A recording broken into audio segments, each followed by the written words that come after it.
Hello everyone, आप सबको बहुत बहुत स्वागत है आज की प्री मार्केट रिपोर्ट के अंदर। सबसे पहले देखेंगे निफ्टी का क्या हाल चाल है, बैंक निफ्टी ने क्या किया हुआ है, एफआईआई डीआई ने अपनी क्या पोजीशन बनाई हुई है, इंडेक्स और फ्यूचर में उनकी पोजीशन का आउटकम देखेंगे। फिर हम समझेंगे टॉपर्स और लूजर के बारे में, देखेंगे स्टॉक्स के अंदर क्या क्या मूवमेंट है, पूरे वर्ल्ड मार्केट का एनालिसिस करेंगे। उसके बाद इंडियन एडीआर्स डाउ फ्यूचर को समझेंगे, गिफ्ट निफ्टी और हमारे पास ऑयल का एनालिसिस होगा, आने वाली कुछ इवेंट है उसके बारे में डिस्कशन होगा, और फाइनली हम टेक्निकल एनालिसिस के साथ पूरे वीडियो को ख़त्म करेंगे। तो चलो ज़्यादा बातें ना करते हुए स्टार्ट करते हैं। सबसे पहली बात देखो, हमारे पास निफ्टी पूरे दिन स्मूथली बाई हो रहा था। ये खुला था बहुत बड़ा गैप अप, लेकिन उसके बाद उसने पीछे मुड़ के नहीं देखा। 10 बजे से पहले 20,000 को टच कर लिया था, थोड़ी देर वहाँ पे टाइम पास किया। 11:30 बजे के बाद फिर से दे धनाधन बाइंग, नॉन स्टॉप बाइंग चल रही थी। 1% की बाइंग हुई है, 200 पॉइंट अप गया हुआ है। बैंक निफ्टी उससे भी ज़बरदस्त, गैप अप खोलने के बाद थोड़े झटके ले रहा था, लेकिन 11 बजे के बाद जो ऊपर चला है उसने मुड़ के नहीं देखा। देखो, मैंने भी बहुत बार ऐसे मार्केट में लॉस किया हुआ है। अगर आज मैं ऑप्शन बाइंग कर रहा होता और बैंक निफ्टी कर रहा होता तो मैंने अपना कैपिटल उड़ा दिया होगा। शायद आप में से बहुत लोगों को आज लॉस हुआ होगा, क्योंकि देखो पिछले कई सेशन से हमारे पास साइड वाइज मार्केट चल रहा था। मैंने वीकली एनालिसिस में भी बताया था कि अब ऑप्शन बायर के दिन आने वाले हैं, लेकिन हम क्या करते हैं, ऑप्शन बायर बन के भी उल्टा सोचते हैं कि एक तो गैप अप खुला हुआ है, ऊपर से यहाँ पे 44,000 वाला जो हर्डल था वो ले लिया, और यहाँ पे 200 पे जैसे ही आया था सब सेल करना स्टार्ट कर दिए होंगे। जितने भी न्यू रिटेलर्स हैं या फिर जिनके पास एक्सपीरियंस कम है वो यहाँ पे शॉर्ट किए होंगे, आगे शॉर्ट किए होंगे, यहाँ पे एवरेजिंग किया होगा। कहाँ पे निकले होंगे पता है? लास्ट वाले ये मूव में वो एफआईआई के भरोसे बैठे होंगे कि नहीं एफआईआई आएंगे और सेल ऑफ करके लिए चले जाएंगे तो हमारा प्रॉफिट बुकिंग हो जाएगा। लेकिन जब भी मार्केट वन साइड रैली करता है तब उसको कोई फर्क नहीं पड़ता है कि एक्चुअल में क्या हुआ है वो समझना। एफआईआई की बाइंग भी नहीं होगी, बड़े इंस्टीट्यूशन की और रिटेलर की शॉर्ट कवरिंग होगी, जो पूरे दिन शॉर्ट करते गए उनका यहाँ पे शॉर्ट कवरिंग स्टार्ट हो चुका होगा। अब इसके पीछे के रीज़न वगैरह देख लेते हैं। देखो, और एक बात मैंने आपको कल के आई थिंक कल के वीडियो में बताई थी कि अदानी के स्टॉक भले ही जितना भी भाग रहे हैं उनके ऊपर भरोसा मत करना। देखो सब में सेलिंग है, भले 3% है 1% है, लेकिन सेल ऑफ तो है। आपने कल फोमो में आकर के बाई किया होता तो आज लग गए होते अच्छी तरीके से। सामने अदानी गैस को देखो, इसका तो कोई और ही सीन चल रहा है। आई नो कि गुड न्यूज़ यहाँ पे भी है, लेकिन क्या मतलब है गुड न्यूज़ का? 5 दिन में आप 36% स्टॉक को भगा देते हो। 5 दिन के अंदर यहाँ पे 36% का रैली हुआ है, मतलब ये पेनी स्टॉक थोड़ी ना है कोई। एनीवे छोड़ो, ये मेरी कुछ पोजीशंस हैं। मेरा आज फिलहाल ठीक ठाक प्रॉफिट हो चुका। मैंने ऑप्शन सेलिंग ही किया था, ये मेरे लिए बहुत काफ़ी आज जैसे दिन के लिए, क्योंकि आज जैसे दिन पे मैं पहले खुद का अकाउंट साफ करता था। जो मैंने बहुत सारे दिनों में ऑप्शन बाइंग से थोड़ा इकट्ठा किया होता था वो एक ही झटके में साफ, तो ये अकाउंट बचा रहे उतना ही काफ़ी है। आज देखो बहुत बड़े बड़े लोगों के लॉस हुए हैं। हमारे पास इंट्राडे हंटर है, उनका 1-1.5 लाख का लॉस हुआ है। इनके वीडियो भी अच्छे होते हैं साइकोलॉजी पॉइंट ऑफ व्यू से। इवन सुभाष पानी ने भी बताया नहीं मुझको पर्सनली कि मेरा लॉस हुआ है, लेकिन उनका वीडियो अगर आप देखोगे तो वहाँ पे कोर्स का आपको मार्केटिंग होता हुआ देखने को मिलेगा, और सेबी वगैरह का रीजंस वगैरह दे रहे हैं। इनका एक पहले से चलता आ रहा है कि जब भी थोड़ा बहुत लॉस होता है तो उनका मार्केटिंग बढ़ जाता है। कमेंट में जाकर के गालियां मत देना, जो फैक्ट है वो बता रहा हूँ, आप भी आगे जाकर के समझोगे। जर्नल बेचना, टी शर्ट बेचना, ये सब वो जनरली कवर अप कर लेते हैं। इनके पास थाउजेंड्स ऑफ वे है कमाने के, तो कोई भी कर सकता है, उसमें कुछ गलत भी नहीं है। यस, देखो डीआईआई ने आकर के बाई किया, ये भी मैंने आपको आज के वीडियो में बताया था कि डीआईआई ये लास्ट वीक में बाइंग करना स्टार्ट कर देंगे। रीज़न क्या होता है वो समझना, इनको अपने म्यूचुअल फंड के अंदर अच्छा रिटर्न आया हुआ है वो दिखाना होता है। तो म्यूचुअल फंड के रिटर्न्स अच्छे दिखे, उसी वजह से ये लास्ट में जम करके बाइंग करते हैं। दूसरा, जो बड़े बड़ी कंपनी होती है उनकी सैलरी आना स्टार्ट हो जाती है। अदानी, अंबानी, इन सब की सैलरी होती है वो लास्ट के वीक में 1-2 दिन में आती है, तो ये सैलरी वाला पोर्शन स्टार्ट हो चुका है। एफआईआई ने अपनी पोजीशन शिफ्ट की हुई है, तो मोस्ट प्रोबेबली ये यहाँ पे हमारे पास आज जो विनर होगा वहाँ पे पोजीशन बनाई होगी और लूजर के अंदर से पोजीशन निकाली होगी। मतलब बैंक निफ्टी के चांस हो सकते हैं कि इन्होंने बाइंग किया होगा। देखते हैं आगे। देखो ये कल का डेटा, मैंने बोला था कि सीट पूरा नहीं है, कल देखने जाओ ना तो हमारे पास प्रो और एफआईआई इन दोनों ने थोड़ी सी ग्रीनरी बनाना स्टार्ट कर दिया था।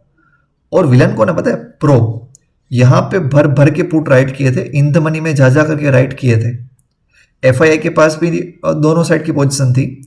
रिटेलर फंसा हुआ था, ये कॉल और पुट दोनों बेच करके चल रहा था। आज दे धनाधन लगी होगी सबकी।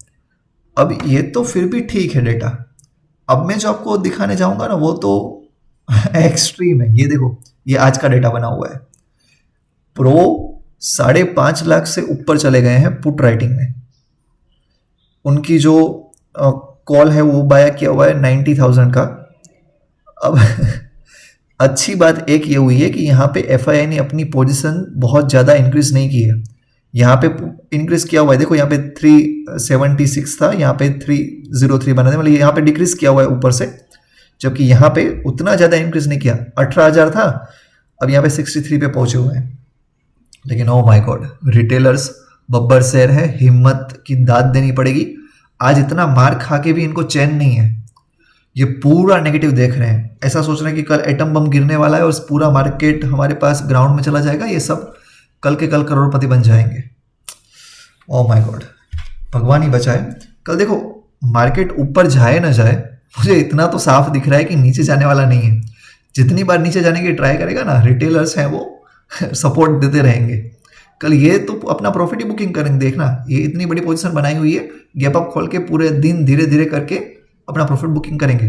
कल मैं नहीं बोल रहा हूँ कि कल पूरा मार्केट रॉकेट हो जाएगा, आप जाकर के कोई कॉल भी बाय कर लेना, हो सकता है साइडवाइज हो जाए, थोड़ा नीचे भी आए, लेकिन इन सब की प्रॉफिट बुकिंग की वजह से आ सकता है। एनीवे, इंडेक्स फ्यूचर के अंदर देखो 1300 करोड़ का बाइंग आया हुआ है, सब जगह पे बाइंग। निफ्टी में, बैंक निफ्टी में एक सेलिंग है, बाकी सब जगह पे बाइंग है। और ऑप्शंस के अंदर देखो तो बैंक निफ्टी में भर भर के सेलिंग है। आप बोलोगे आज तो इतना बड़ा ऊपर गया बैंक निफ्टी, तो यहाँ पे सेल करने का क्या मतलब है? देखो सीधी सी बात है, ये पिछले जो फ्यूचर्स होंगे पिछले महीनों के 2024 वगैरह के ऑप्शंस, उन सबको बेचने का काम स्टार्ट कर देते हैं। ये बहुत ही स्मार्ट है, हमारे से कहीं आगे का सोचते हैं, ये कल का नहीं सोचते बैठे होंगे। एनीवे, 40 स्टॉक हमारे पास अब थे, 10 डाउन थे।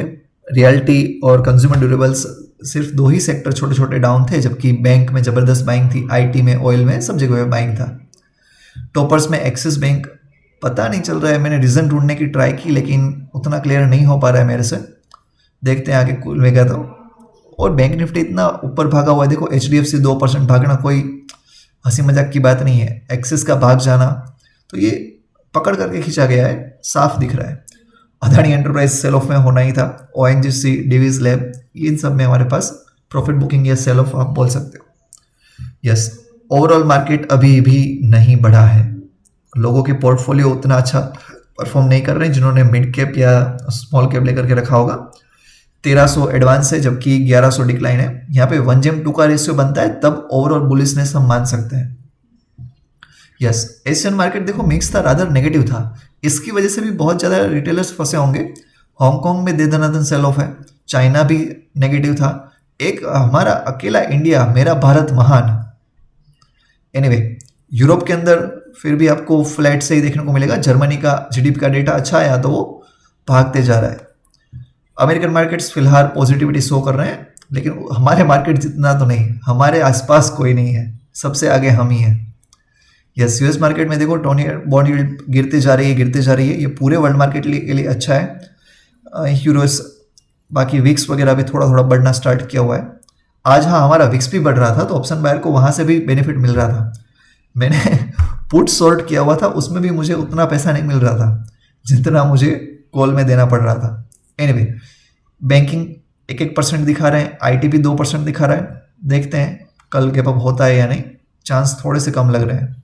गैप अप तो होगा, लेकिन इतना बड़ा गैप अप डाउट है मुझे। डाउ फ्यूचर्स हमारे पास गेन गिव अप नहीं कर रहे हैं। गिफ्ट निफ्टी देखो रंग पे आ चुका है, 20,157 पे पहुंचा हुआ है, लेकिन ये फ्यूचर है तो उतना टेंशन नहीं लेना है। ऑयल के अंदर थोड़ी सी रिकवरी है। यस, इवेंट देख लो हमारे पास जो होने वाली है कल, ये तो आज हमने देख लिया। यूएस का GDP डेटा भी आने वाला होगा, शायद आई थिंक आ भी गया होगा, तो मैं आपको कल अपडेट कर दूंगा। ये यूएस मार्केट को देखना, डेटा को छोड़ दो, वो मतलब नहीं है। यूएस मार्केट अगर बहुत अच्छा कर रहा है तो हमारे मार्केट में फर्क पड़ सकता है। यस, कल भर भर के डेटा होंगे, लाइन लगी पड़ी है डेटा की। सुबह सुबह हमारे पास चाइना का मैन्युफैक्चरिंग पीएमआई डेटा आएगा, दोपहर को फ्रांस वगैरह के इन्फ्लेशन डेटा, यूरोप का इन्फ्लेशन डेटा, इटाली का है कुछ वगैरह। इंडिया का जीडीपी डेटा हमारे मार्केट खत्म होने के बाद आने वाला है, डेफिनेटली अच्छा ही आएगा। फोरकास्टिंग 6.8 है, लेकिन हो सकता है 6.9 या 7 आ जाए, लेकिन वो ऑलरेडी एक्सपायरी जा चुकी होगी तो कोई मैटर नहीं करता। मैटर क्या करता है, ये 7 बजे जो लाइन लगी पड़ी है वो हमारे पास कोर पीसी, प्राइस इंडेक्स होगा, पर्सनल इनकम, ये सब वगैरह हमको देखना होगा। फाइन, चलो टेक्निकली बुलिश हो चुका है, ब्रेकआउट दे चुका है। अब ये अंधे को भी दिखा है उतना साफ ब्रेकआउट है, तो और आगे बढ़ने में ये हो सकता है कल के कल निकल जाए। अगर कल नहीं निकल रहा है तो फिर निकलने के चांस बहुत कम है, थका थका करके निकालेगा। लेकिन अगर मान लो कि कल नहीं निकल पाता है तो फिर टेंशन वाली बात होगी। और ऐसा जरा भी नहीं सोचना है कि इतना ऊपर चला गया और कितना ही जाएगा, बहुत जा सकता है, हमारी सोच से आगे जा सकता है। बैंक निफ्टी जो वीक था वो अभी रेजिस्टेंस लेवल पे खड़ा हुआ है, लेकिन लगता है ये रेजिस्टेंस कल ही निकाल देगा 44,800 पे। अगर मान लो कि ये गैप अप खुल रहा है तो जरा भी नहीं सोचना है कि नहीं अब जा करके पूरा सेल करते हैं। सेल करना भी है तो क्या, 2-3 बड़ी बड़ी कैंडल बने उसके बाद सेल करो, और वो भी बहुत इन द मनी जा करके, तो पैसा बनने के चांस होंगे। निफ्टी में देखो put put put put 17 crore के पुट राइट होकर के पड़े हुए हैं और 11 करोड़ सामने कॉल राइटिंग है। खुदा ना खास्ता कल एकाध एफआईआई का दिमाग खराब हुआ और उसने 1-2 बड़ी बड़ी रेड कैंडल बना दी ना, और इनको फंसाया अगर 17,000 वाले को, तो जितना आज बड़ा ग्रीन बना हुआ है उससे बड़ा भी रेड बन सकता है। देखो यहाँ पे put writing put writing put writing, call में प्रॉफिट बुकिंग धनाधन हो रही है। बैंक निफ्टी सेम केस है, कोई टेंशन वाली बात नहीं है। यहाँ पे हमारे पास 7 करोड़ जितना पुट राइटिंग है, जबकि कॉल राइटिंग है वो 4.5 करोड़ की। लेकिन यहाँ पे डाउट वाली बात क्या है, देखो कॉल में भर भर के प्रॉफिट बुकिंग हुई है। अगर इनको और ले जाना होता ऊपर तो ये प्रॉफिट बुकिंग ना करते, और पुट के अंदर भी राइटिंग तो की हुई है, लेकिन वो सब देखो हमारे पास in the money, sorry out of the money writing है, और ये बार छोटे छोटे बनते जा रहे हैं। अगर और कल कोई गप खोलते तो ये बड़े बड़े बार बनते हैं। Fine, that's all in this video, please like and subscribe, thanks a lot.